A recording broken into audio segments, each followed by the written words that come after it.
So you know when you're watching pro wrestling and the hero is just taking the beating of a lifetime, he's battered, he's bloodied, all hope looks lost, he's down for the count, and then suddenly, defying all the odds, he gets this massive surge of energy, and like a phoenix rising from the ashes, he springs up and he defeats his opponent and snatches victory from the jaws of defeat.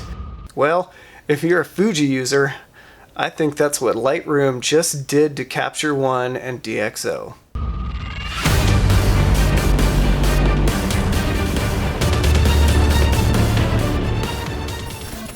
Welcome everyone to another episode of Camera Carnage. I'm Ryan from Seymoure Carnage Photography, and I'm here today to talk about the new denoise tool in the latest update of Lightroom. If you're watching this video, then you've probably seen my other ones where I'm gushing about DxO PureRAW and how well it pre-processes X-Trans files. It absolutely smashed Lightroom when it came to removing noise and processing colors and sharpening. When I pitted it up against Capture One, a perennial favorite of Fuji shooters, it dominated once again. So you can only imagine my skepticism when I started seeing posts online about Lightroom's new X-Trans optimized denoise tool, and what a game changer it was. No way, I thought.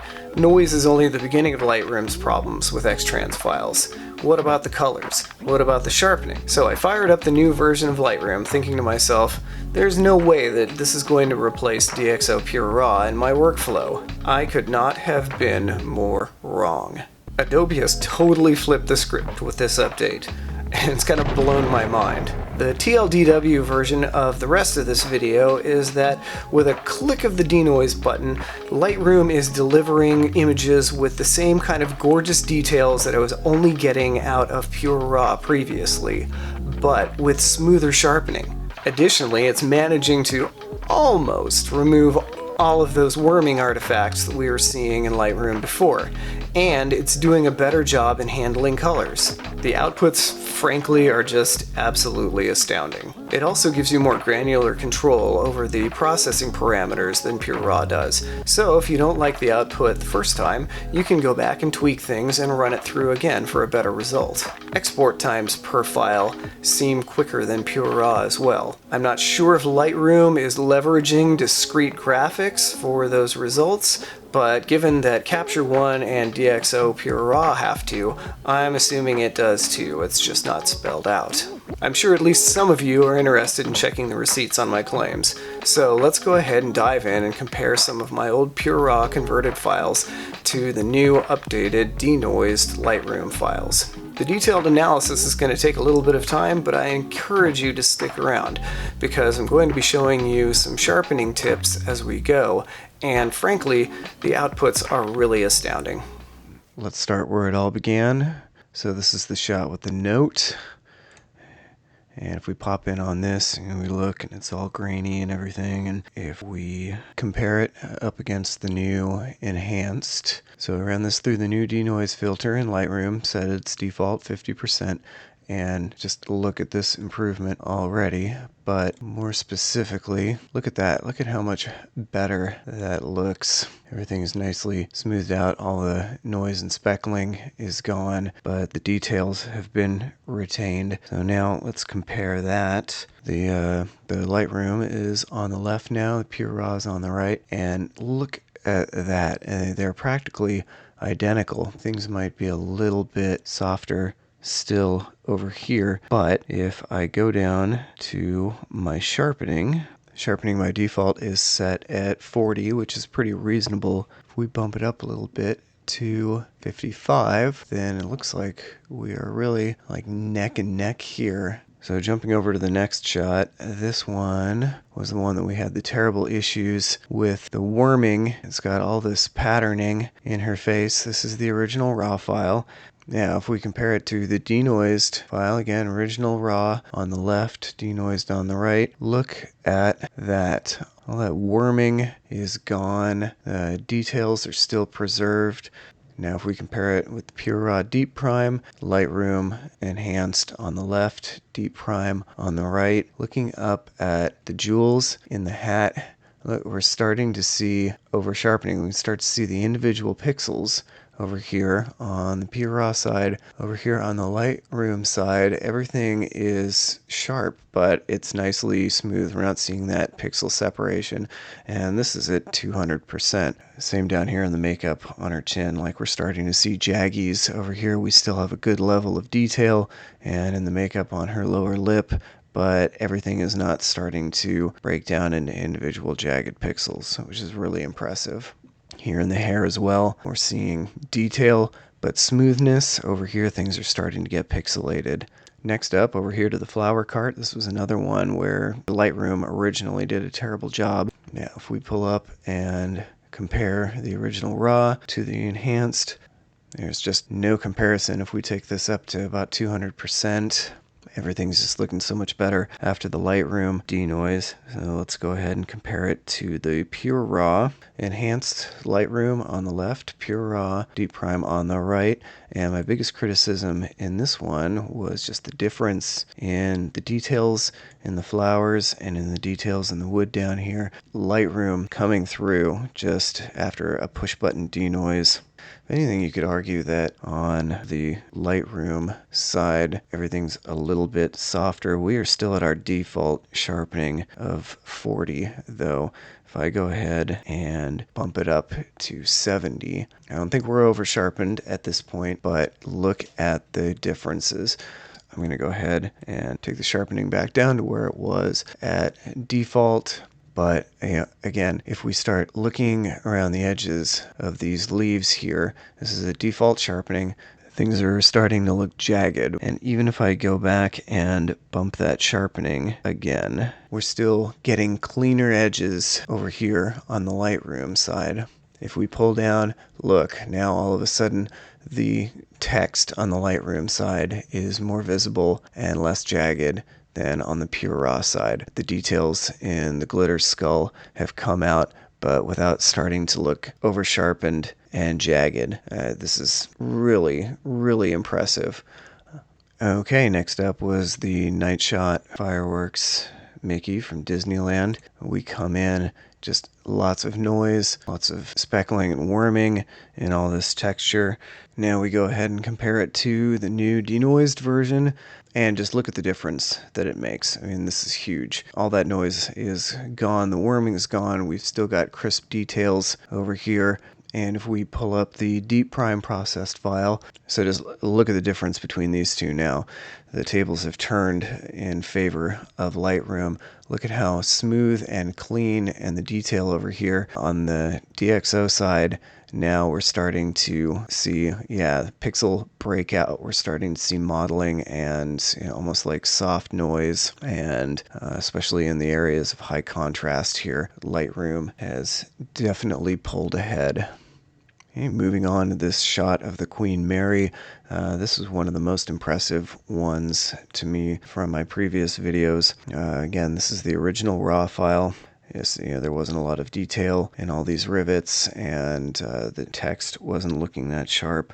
Let's go ahead and compare it with the new version. And look at that. Contrast is better. All those details in the rivets are coming out. We're seeing a lot more sharpness in the text here. Definitely improved. Let's see how it stacks up against the PureRAW version. We've got the enhanced Lightroom on the left, Deep Prime on the right, and things are really, again, coming together. We're still seeing really nice detail in here on both sides. But again, look at how jagged the Deep Prime is. We've still got crispness on the text over here and in all these individual lines, but we're not seeing the jaggies that we are. Again, we're zoomed in at 200% here. This is crazy, but everything is not over sharpened by any stretch. This is default sharpening on the Lightroom side still. Super impressive. So moving on to the Freedom Tree placard here, and everything in the original RAW was just kind of blurry, very soft, not much detail. Okay, now if we compare to the new enhanced Lightroom version, better detail. We're starting to see all of that grain in the metal here and everything. We're starting to see the detail in the dirt. If we push it up to about 200%, now we can really see the clarity coming through. On the enhanced side, we can see those worming patterns and everything in the original RAW. So now if we compare the enhanced Lightroom to the PureRAW, and this is actually a Deep Prime 3 file, because this is one of the instances where I thought Deep Prime 3 did a better job than 2 in processing this file. We look again at Lightroom pulling slightly ahead. Now the Deep Prime side is the one starting to look a little bit softer. We're not quite getting that jagged pixel breakout along the edges, but we're still getting nicer levels of detail on the Lightroom side. Alright, this is that shot from the stairs at Hearst Castle, and this is the one where I really complained most about the colors and the way the Lightroom was handling them. So original RAW, and if we zoom into 200 here, all these blues and magentas and everything were not accurate. Everything was just kind of smashed down and blending together. If we go ahead and compare, what a huge difference the enhanced file has made. If you look at these colors, this red push is gone. This purple is now true blue. This turquoise is now a true turquoise. The magenta is popping out. Fixing the noise has definitely made huge strides in addressing the problems with color accuracy and shift. And then again, if we look in the areas of high contrast over here, we're seeing less jaggedness. We still have good detail, but everything is just cleaner along the edges. So in comparing with the Deep Prime file, I think Deep Prime might still be doing a little bit of a better job with the saturation on the colors. But all in all, if I had to pick between the two, the smoothness in the detail on the enhanced Lightroom side is making it the standout for me. Alright, so moving on to this interior shot in the dark hall. So this was a high ISO, and this was super noisy. A lot of the detail and everything was lost. Comparing to the enhanced Lightroom, yeah, look at how all that detail, look at all that texture that came out and how nice and smooth it looks compared to over here. Also, all of this detail in the picture frame and over here in the tapestry looking so nice. And if we drag up to the bust, all that worming, all that ugly texture and everything is in the original RAW is gone. Everything is nice and smoothed. We've got good detail coming out here in the backgrounds. This is an incredible improvement over the original version. When we compare it to the Deep Prime side, things start getting a little more interesting with this shot. I'm not sure if it's just the lower light level or the higher ISO, but I think that DxO pulls the blues a little bit better. I think it's still pulling out the details in the picture frame here better. The separation between that bit of red behind the gold filigree is coming through a little bit more. As far as the texture between the two, I think we're pretty much neck and neck. Again, the tapestry just is a little bit crisper and pops a little bit more, but we are still on default sharpness of 40 over here on the Lightroom side. If I pop this up to 75, now look, things are starting to get a lot closer. The levels of detail in here are a lot closer. The texture in the canvas still not quite as sharp.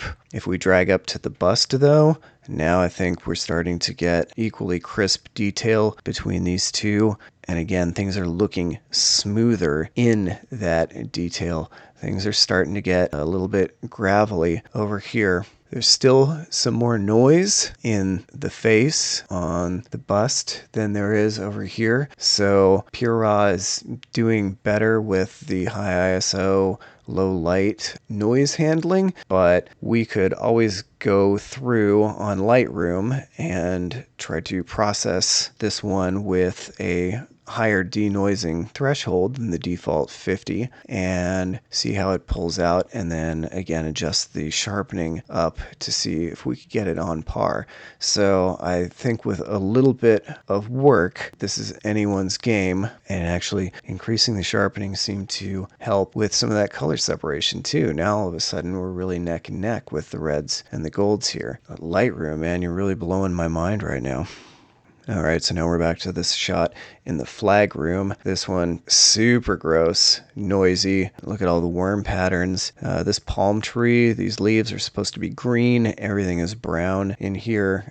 This was a super disappointing shot in the original RAW file. If we go ahead and compare, this is Lightroom Enhanced. Default settings. Most of that worming, most of that noise is gone. We're starting to see the greens come out in this tree. I would say this is neck and neck with what I remember from my Capture One comparison. Obviously a dramatic improvement over the original RAW. And now if we pull up the comparison with Deep Prime, I know it's really subtle. I'm still seeing the greens come out a little bit better in the palm tree, but look at how much smoother the details are along all these fine lines, along all these edges. We're really starting to see that jaggedness, that pixel breakout, everything on the Deep Prime 3 side. Once again, I give the edge to Deep Prime on the colors, but that minor improvement in color just pales in comparison to the level of sharpness that we are seeing on the Lightroom side without things starting to get jagged. Just wow. So this was the pool room, again focusing on this area back in the shadows. Everything is just super noisy. You can barely tell that there's individual tiles in here. Everything is just kind of blended together. Now if we compare the two, as expected, of course, huge reduction in noise, better improvement in detail, and the color separations back here in the tiles. Everything looking really nice, especially look at the improvement. This is just a bunch of charcoal colored smears.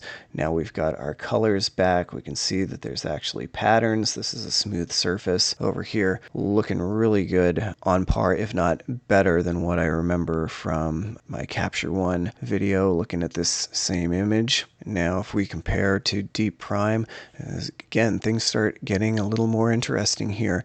We're seeing better separation between the light tiles and the dark tiles over on the Deep Prime side. The intricacy in those patterns is really standing out, but then at the same time we're starting to get jagged artifacts around the edges. The floors look pretty much neck and neck. Just looks like the Lightroom side is a little bit softer, but again, we're at default sharpening.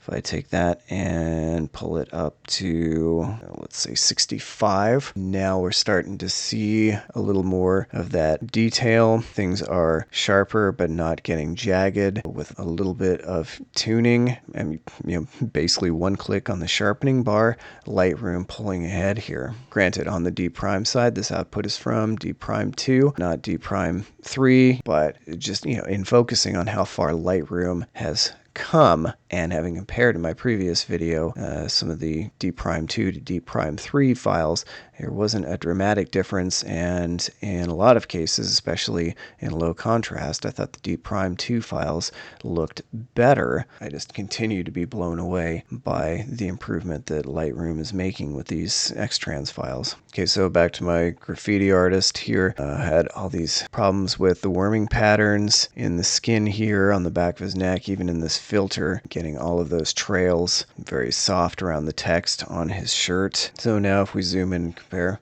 look again, the worming is for the most part fixed. There's still a little bit of interesting texture in here and in the filter, but I would say it's like 90% resolved. Look at how much smoother and sharper things are around the ear hair, and if you look at the hair, we've got better separation without it looking over sharpened. If we look at the text on the shirt, all the jaggies are gone. The worming that's here in these areas of contrast, that's all smoothed out, especially over here in these blobs. Everything is nicely detailed, but without being over sharpened. So now looking at the comparison between the Lightroom and the Deep Prime, all of those weird skin artifacts are gone over here on this side, also in the filter, and it's actually done a slightly nicer job smoothing out these areas as well. And the text on the shirt, I think Deep Prime has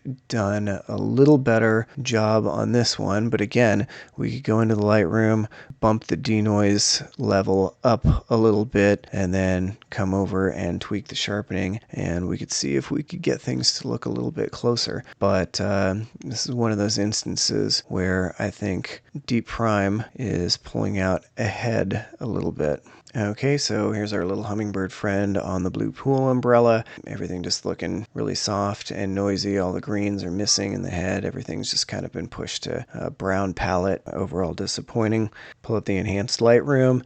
Look, all this texture, all this worming in the background, all these weird shadow like halos around the beak, all that's gone. Everything's looking nice and smooth here, yet we still have detail. Still really not seeing those subtle greens come back in, but the texture in the umbrella is looking nicer. So now we bring in the Deep Prime. Everything looking a little bit sharper on the Deep Prime. You're starting to see those subtle greens come out again. But yeah, look, we're still getting some of this haloing around the beak that we were seeing in the original RAW.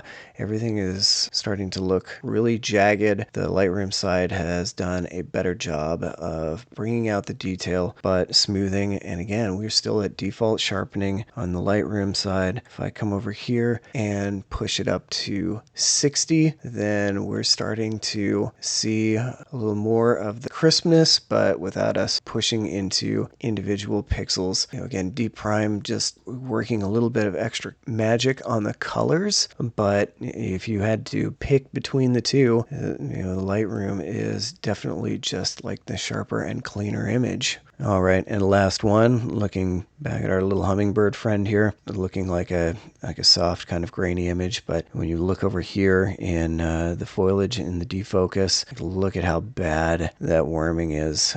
Just looking really nasty. All these edges on the leaves are just looking really soft and mushy.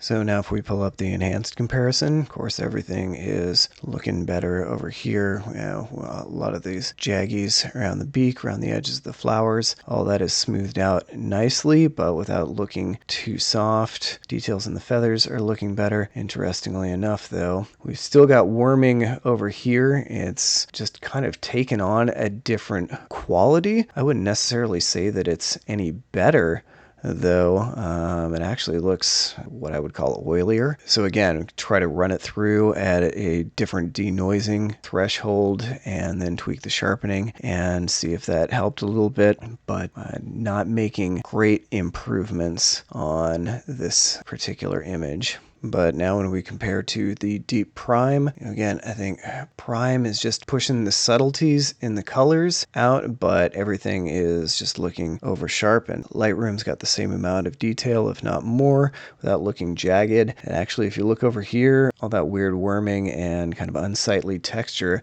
actually exists on the Deep Prime too. So maybe it's a weird anomaly or quality of the bokeh or some kind of aberration. Not really sure, but I guess we can't really blame Lightroom for that texture on this one since it's carrying over between the two. Again, you might say that Lightroom's got the softer image, but if we come over and bump up the sharpening, then we're getting a little more of that crispness without looking over sharpened, without getting into the level of jagged detail along the edges that we're seeing on the Deep Prime side. So there you have it. With a couple of clicks and an occasional adjustment to sharpening, Lightroom is finally putting out top-shelf Fuji RAW files. I don't know what kind of crazy black magic Adobe had to conjure up in order to get this to happen, but I can't argue with the results. My only complaint is that it took this long to get here. As for PureRAW, I'm not going to break up with it just yet. It's still shown that it can pull out nicer colors or better details in certain, low light and high ISO images. and so I'm going to keep it around in my toolbox just for such occasions. I'm also going to continue to wholeheartedly recommend it to all of my Fuji shooters out there that are using Capture One or another image editing program. Anyway, thanks for watching this episode of Camera Carnage. I'm Ryan from Seymoure Carnage Photography. If you have questions or comments, please feel free to leave them below. And like and subscribe to help me grow my channel and to get notifications about upcoming similar content. Until then, take care.